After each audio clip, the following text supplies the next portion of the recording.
어, 지난 11월 11일은 우리가 익히 알듯이 빼빼로데이로 우리가 지금 기억하고 있습니다. 그런데 이 빼빼로데이로 기억하는 11월 11일은 사실은 이 빼빼로데이가 훨씬 유행하기 이전에 다른 행사의 기념일이었습니다. 이날은 무슨 날인가 하면 유엔 참전용사 국제 추모의 날이 바로 11월 11일이었습니다. 그래서인지 지난주 국민일보에 이와 관련된 사진 한 컷이 실렸습니다. 90이 넘은 할아버지가 6.25 전쟁 참전용사로서 서울 전쟁기념관에서 그 사진을 찍은 모습입니다. 자신과 그리고 그 6.25 전쟁에서 목숨을 잃은 자신의 동생의 위패를 보면서 거기에서 눈물을 흘리고 있는 한 장면의 사진이 그 기사에 올라와 있었습니다. 그 사진을 찍은 기자가 그 6.25 참전 용사에게 이렇게 말을 했습니다. 마음이 참 아픕니다. 마음이 참 아프다라는 그 말에 그 노병은 그냥 한치의 망설임도 없이 이렇게 대답했다고 합니다. 당연한 일을 했을 뿐입니다. 참 많은 것을 생각하게 하는 말입니다. 그리고 참전 당시 전사한 동생의 나이는 17살밖에 되지 않았다고 합니다. 그 머나먼 이국 땅에 자기 나라도 아닌 외국 땅에 우리나라 땅에 와서 17살 먹은 그 어린 아이가 전남의 이국 땅의 전쟁터에서 목숨을 잃은 것을 생각할 때에 참 가슴이 먹먹해짐을 느끼게 됩니다. 지금 우리가 누리고 있는 모든 것들은 보이지 않는 이들의 희생이 있었기 때문에 가능하였다라는 생각을 다시 한 번 더 되새겨주는 장면이었습니다. 오늘 우리는 눈에 보이는 것들만 보고 살아가는 이 현실에서 조금 더 한 발 물러나 지금 우리가 누리고 있는 것들과 그리고 지금 펼쳐지고 있는 이 모든 것들이 눈에 보이지 않는 많은 이들의 눈물과 땀과 희생 가운데 세워졌음을 생각할 수 있는 그러한 마음의 자세가 필요하리라 생각됩니다. 또한 주님을 믿고 따르는 이들은 이 세상에 눈에 보이는 것들을 쫓아가는 것이 아니라 주님의 영광을 바라보며 살아가는 자들이 그리스도인입니다. 우리 그리스도인들은 미래에 대한 보상이나 성공적 희망을 바라보며 오늘을 살아가는 것이 아니라 우리 그리스도인들은 하나님 아버지의 뜻과 주님의 뜻을 바라보며 살아가는 자들이 그리스도인이 아닌가라는 것을 생각해 보게 됩니다. 이스라엘 민족이 가나안 땅을 향하여 나아갈 때에 그들은 가나안 땅을 바라보며 나아가지 않고 하나님께서 인도하시는 구름과 불기둥을 쫓아 법궤를 바라보며 그들이 가나안을 향해 나아갔던 것처럼 오늘 우리가 살아야 할 삶은 우리의 장래의 희망이나 우리가 바라는 세상적 소망을 보고 달려가는 것이 아니라 오늘 나에게 주시는 하나님의 인도하심과 주님께서 오늘 나의 삶 가운데 나를 통하여 행하고자 하시는 그 일에 참여함을 통하여 우리가 천국을 향해 가는 자들이 그리스도인이 아닌가라는 것을 다시 한 번 더 생각해 보게 됩니다. 오늘 아침 묵상 중에 이런 생각이 떠올랐습니다. 나는 점점 썩어가고 부패해지는 삶을 살아가고 있는가? 아니면 점점 진실되고 성결해지는 삶을 살아가고 있는가? 1년 전의 모습과 현재의 모습, 10년 전의 저의 삶과 현재 저의 삶의 모습을 보며 점점 더 썩어지고 부패해진 삶을 살아가는가? 점점 더 성결해지고 진실해지는 삶을 살아가고 있는가? 무엇을 바라보고 어디를 가는지가 여기에서 우리의 모습을 대변해주고 있는가, 주지는 않는가라는 것을 생각해 보게 됩니다. 여러분, 점점 더 세상을 닮아가지 않으시길 바랍니다. 우리가 하루하루 삶을 살아가면서 점점 더 예수를 닮아가는 우리가 되어야 된다라는 것을 우리가 기억해야 합니다. 우리 삶 속에 내가 바라는 것들, 내가 원하는 것들, 세상적인 것들, 이것이 나쁜 것은 아니지만 그러나 주님을 까마득히 잊어버리고 그것만 생각하고 달려가다 보면 우리는 여지없이 주님을 닮기보다는 세상을 닮아가기 일수다라는 것을 부인할 수 없을 것입니다. 오늘 본문 배경은 엘람왕 그돌라오멜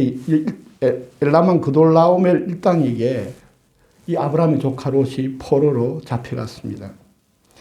그 소식을 들은 아브라함이 롯을 추격하여 되찾아오는 장면이 바로 오늘의 본문의 배경입니다. 그때에 아브라함이 다시 이 롯을 구원하고 롯이 붙잡혀갔던 그 일행들을 다시 이렇게 구출해내면서 돌아왔을 때에 두 왕이 아브라함을 맞이하게 됩니다. 먼저는 소돔 왕이 아브라함을 맞이하였고 두 번째는 그 당시 예루살렘, 여기는 살렘이라고 했는데 예루살렘을 말합니다. 예루살렘의 왕이고 제사장이었던 멜기세덱이라는 자가 아브라함을 영접하러 나왔습니다. 그런데 이 두 왕은 비유가 되는데 소돔 왕은 아브라함에게 사람만 돌려보내고 나머지의 전리품은 다 가져가라고 말하는 반면 멜기세덱은 떡과 포도주를 가져와서 아브라함을 영접하고 축복하였습니다. 상식적으로 말을 한다면 전쟁에서 승리하고 돌아온 장군이나 용사들에게는 무엇을 준비하느냐?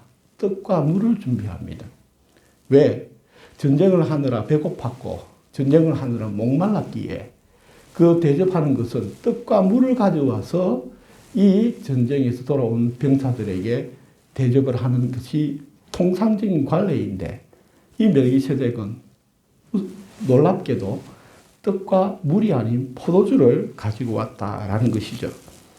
여기에서 우리는 이 모세 오경이 말하고자 하는 엄연한 또 하나 숨겨진 메시지가 있음을 보게 됩니다. 그 메시지는 무엇이냐?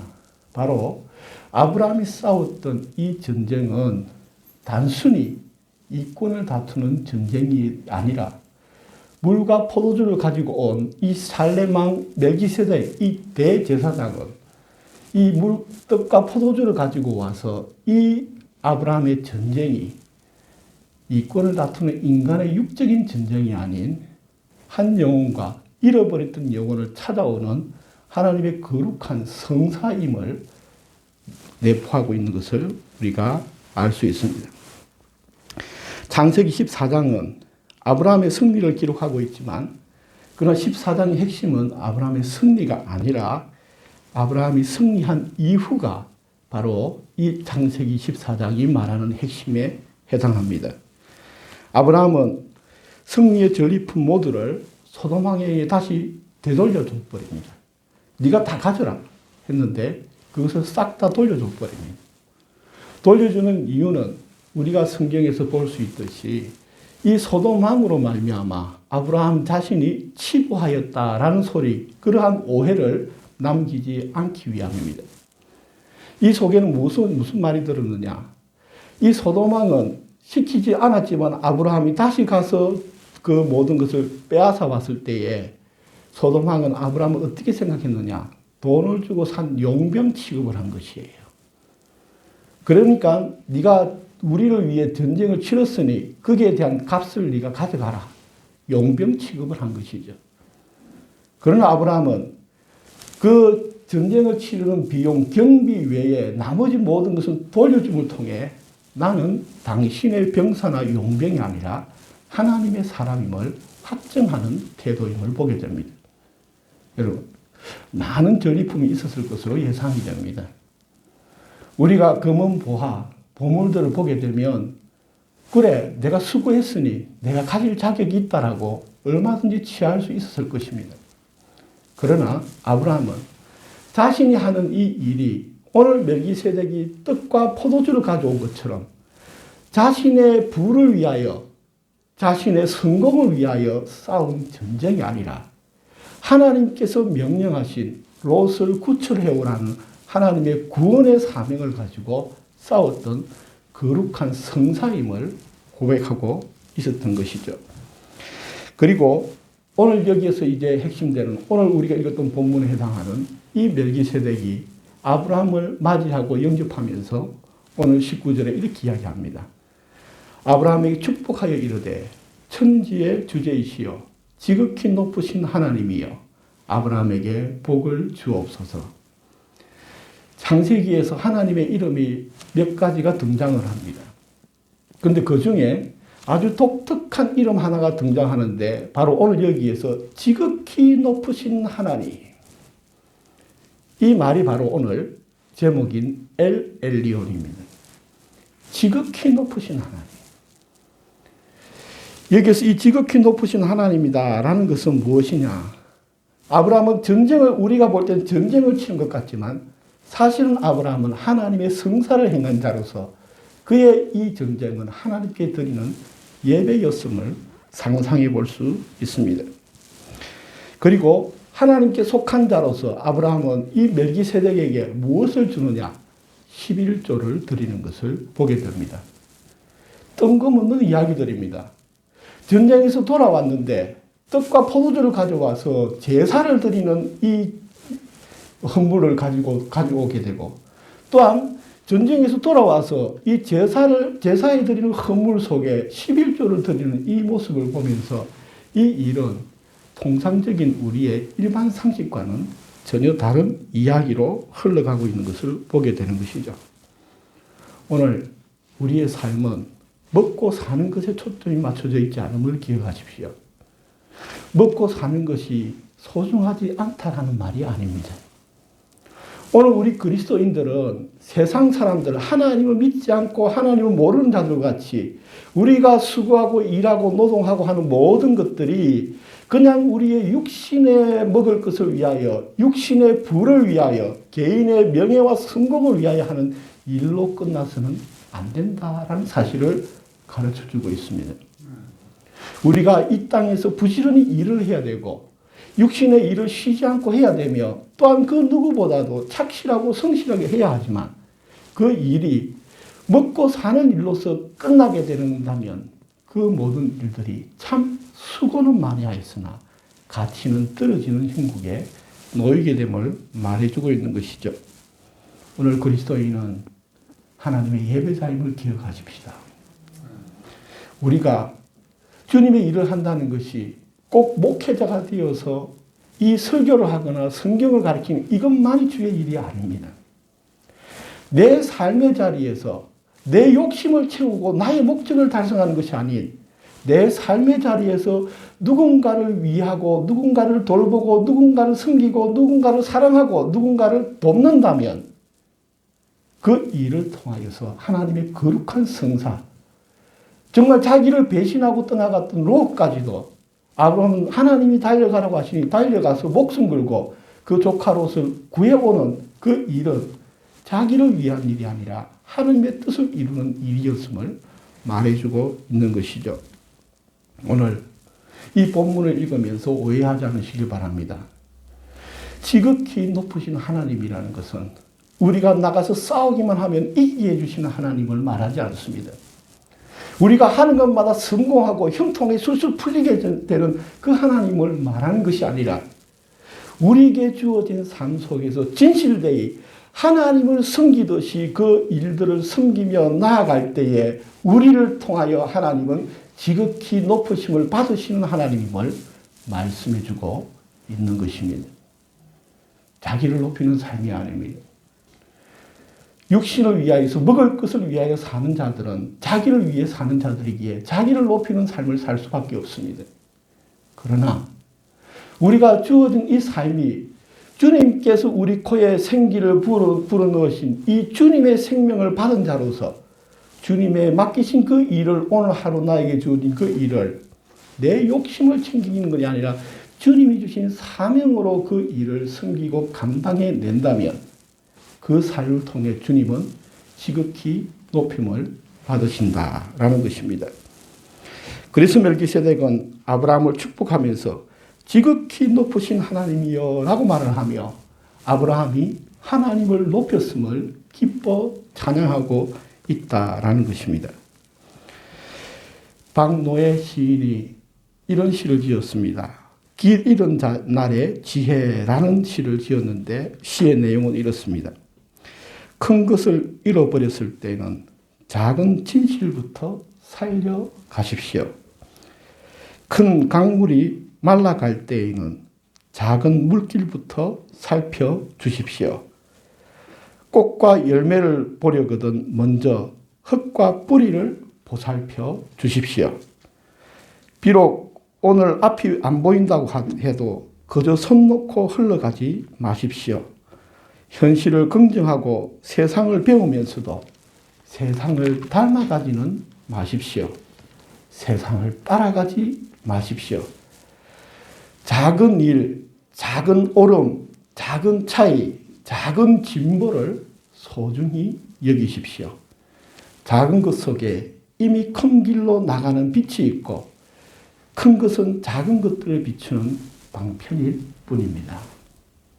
여러분, 길을 잃었을 때, 낭패를 만났을 때, 막다른 골목을 만났을 때, 답답한 일을 만났을 때 그 모든 것들을 풀어가는 것은 내 삶 속에서 아주 작은 일부터 변화하기 시작하는 겁니다. 큰 것은 작은 것에서 시작됩니다. 아름드리 도토리 나무, 상수리 나무도 조그마한 도토리 한 알에서 시작되었음을 기억하십시오. 오늘 우리에게 주어진 하루하루의 삶 속에 위대한 일을 통해 주님께 영광을 돌리는 것이 아니라 내 앞에 있는 작은 일들 속에 내 앞에 있는 작은 그 사람에게 냉수 한 그릇 떠다 주는 것이 바로 주님의 큰 일을 이루는 시작점임을 기억하시길 바랍니다. 시인은 잃어버린 것을 찾는 비결을 간결하게 알려주고 있습니다.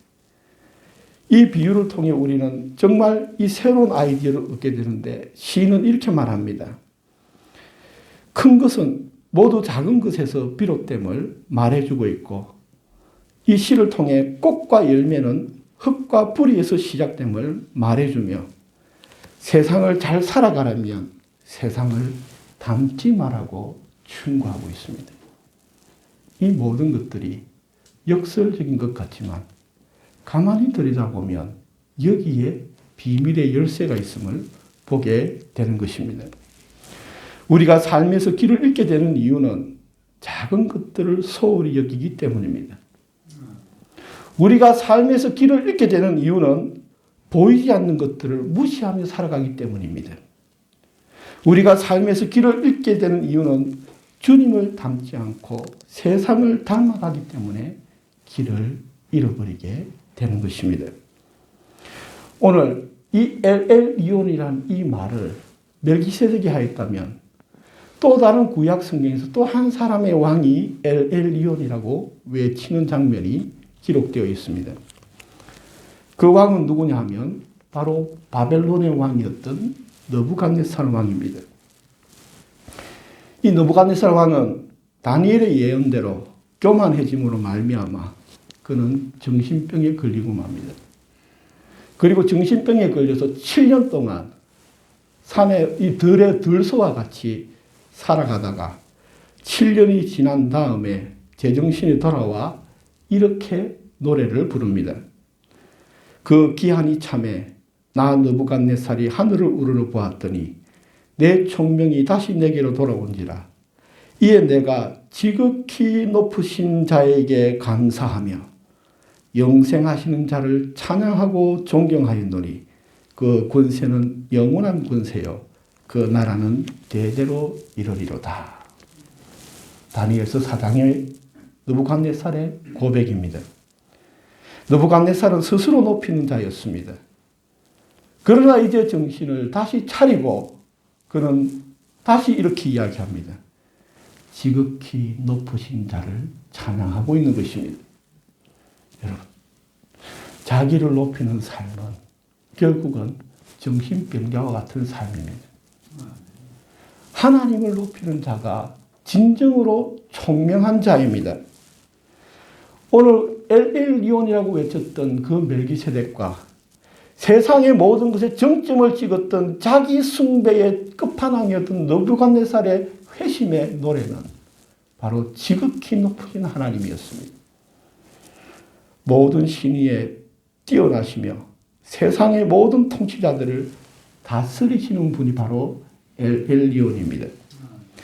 소돔 왕과 느부갓네살 왕과 같이 자신을 높이는 자가 아닌 멜기세덱과 아브라함과 다니엘과 같이 하나님을 높이는 삶에 성공하시기를 주님의 이름으로 축복합니다. 오늘 이 전쟁에서 승리하고 돌아온 아브라함은 승리에 자만하지 않았습니다. 또한 승리를 통한 이득에 매몰되지 않았습니다.